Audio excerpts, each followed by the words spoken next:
Hello and welcome to City Beat. I'm your host Greg from the Lewiston City Library. Joining me today is Brandon Beeg Johnson from Parks and Rec. How you doing today, Beeg? Good, man. I'm back hanging out with my buddy. Absolutely. It's always a pleasure to have you on the show. Thanks, man. So how are things going with the Parks and Rec department? Well, we are, how do you say, full swing. We're in full swing for the summer, so that's how you say it. We have our first movie under our belt. We had about 1,300 people for Maleficent. Wow. For Movies Under the Stars. This weekend we have Remember the Titans, and then our Dive and Drive-In at Orchards Pool. We're going to watch Oz the Great and Powerful. And then it'll be 4th of July, and we have Old Fashioned 4th of July at Pioneer Park. And then our movies will continue, and you'll see our Recmobile out at Alive After Fives in Clarkston and around the city, different sites every day. That's, we're having huge numbers. And then, of course, Thursdays is our joint program with the library. Replay Learn Thursday mornings at Pioneer Park, and we're having well over 100 kids attend every Thursday so far, which is phenomenal. You gotta love that. The most important part of what we do is providing programs for families, for kids, and to do for free. The ones that don't have the opportunity to go to the club, and actually the club has come, hung out before. So we're excited. We're almost in July, and we have great numbers and great participation, and parents and teachers and administrators are all super excited about what we do. So. And for folks who may not know, you mentioned the Movies Under the Stars as well as the Recmobile and the Dive and Drive-In. What times and days do those take place, and where? Yeah, so Movies Under the Stars are every Friday at Pioneer Park. We start the movie as soon as it's dark enough. So right now it's going to be after 9 o'clock.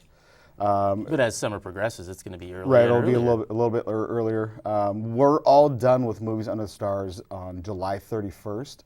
And so it'll be 10, 15 minutes before 9 o'clock by then. It's still, pretty late in the evening.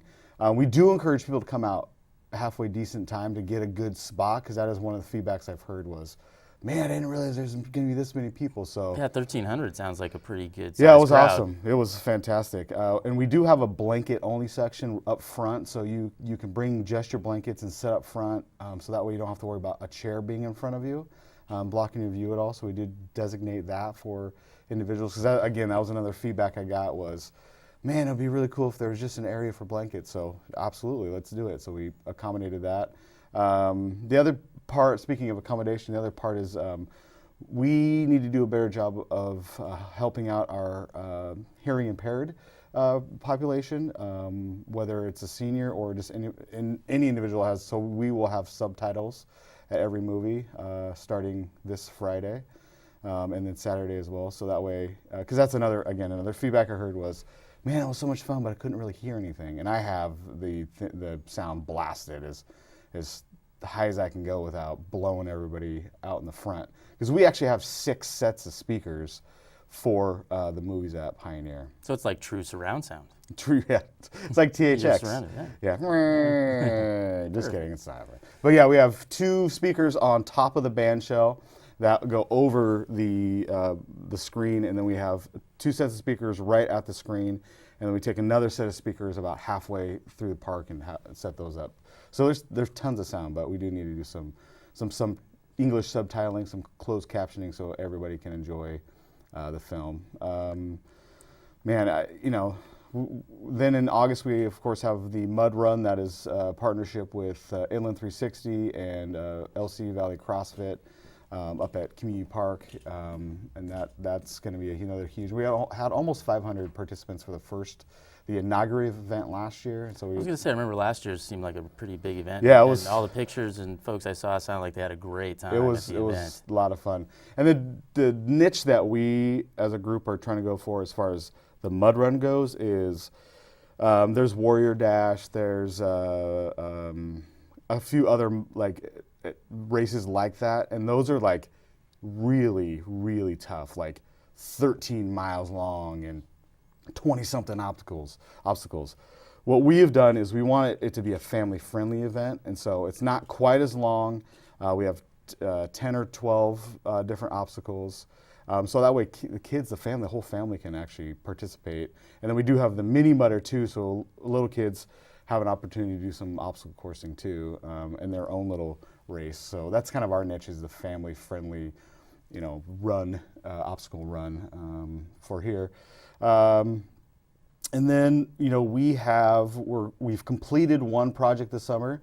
We finished our pickleball court conversion at Sunset Park, and we had it opened for the senior games. So we had 51 participants at the senior games participate in a pickleball tournament, and the feedback has been absolutely phenomenal. I'm getting emails from out-of-towners how excited they are that we have pickleball courts in Lewiston. Our local pickleball group is ecstatic. There's already talks about how do we build more. Yesterday they met at Sunset to do some pickleballing, and they had 27 participants. So people actually had to wait. You can get 24 on the courts right now at a time, and so there's people having to wait, and so there's already talks of. Well, and I know we've talked in the past about pickleball and just kind of how it's become more and more popular here in this area. And in relation to that, we've also added some things to our collection for pickleballers at the Lewiston City Library, as far as videos to improve your play, as well as strategies. And fantastic! Just thinking about that. So yeah, I get to. I'll spread tell that them to that. the pickleball world. Nice, because there's at least once a week there's somebody new that's wondering what pickleball is. Who do they contact? How do they play? Where do they get equipment? And so, I will definitely direct them Pass the word to the library to make sure that there's some videos you can check out. Oh, that's fantastic. Good. Yeah. So with that, brings all sorts of questions within our office as far as future development and economic impact, et cetera. One email was pretty awesome. She was a gal from the Tri-Cities. Was letting us know that her involvement in the Valley is pickleball, and how much money she spent at the tournament, at local businesses, etc., downtown and on 21st Street.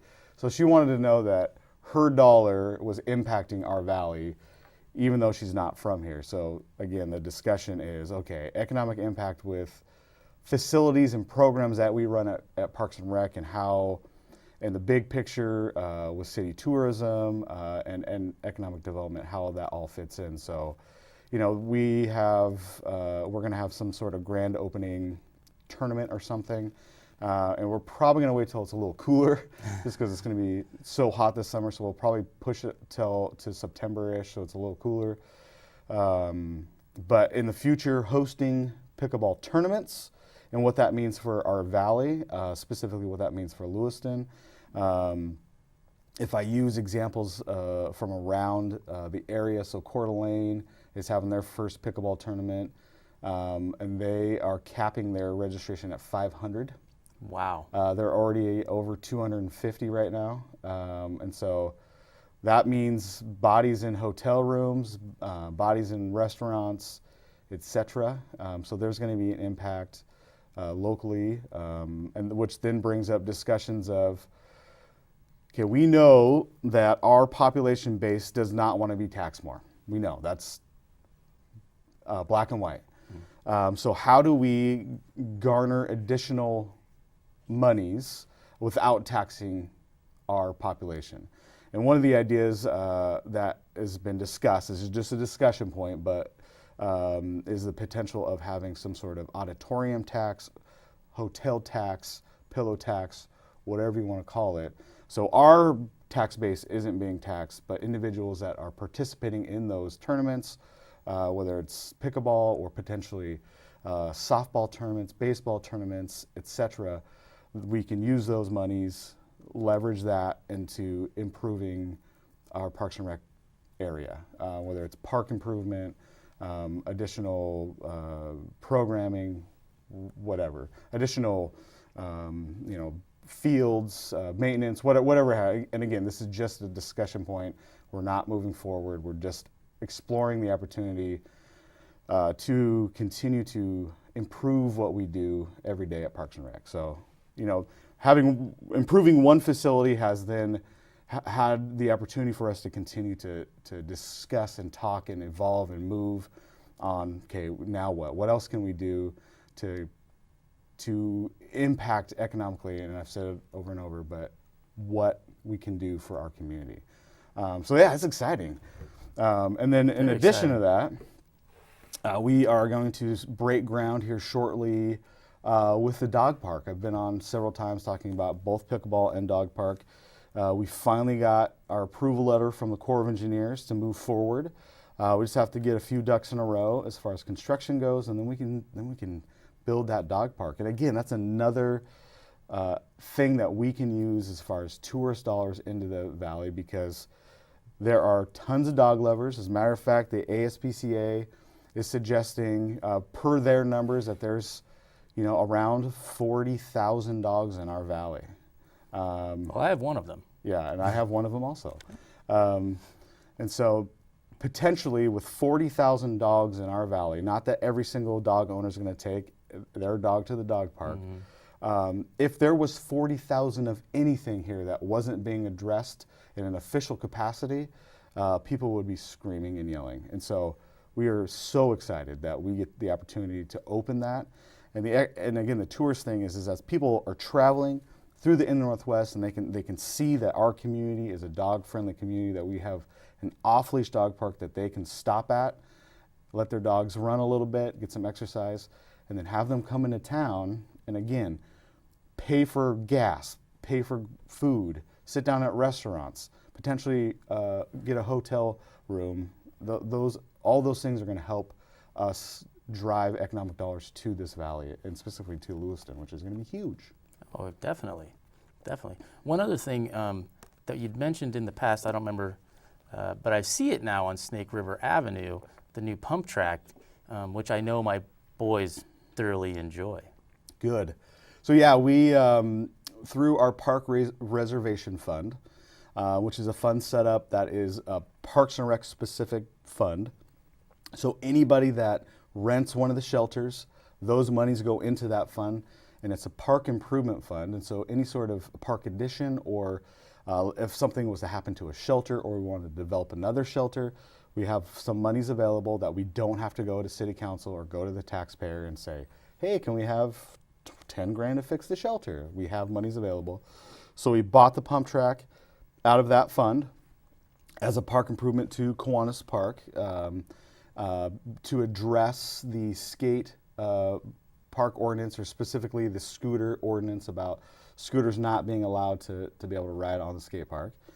So we bought that in their best interest for those kids to be able to ride the pump track. And it's bikes can use it, scooters can use it, skateboards can use it, and it's been a huge hit. The one caveat is that it did take up some parking spaces. It is movable, so if we need to reevaluate where it's at, it is movable. It takes a couple days to take it apart and then to move it to a different area if needed. But right now, it's doing so well there. Who knows? But again, if there's some feedback that we get from the public that says, hey, what about this place, or what about this place, we can definitely look at that, because we always want our citizens to know that we have an open door. We want feedback, we want your input, so we can best serve the best interests of our citizens. Because we get phone calls on both extremes. We get phone calls on, I don't want to spend any money for parks, we think it's ridiculous, to we don't spend enough money in parks, we think it's ridiculous. And so we got to find that middle ground and figure out what's in the best interest of the entire community. So.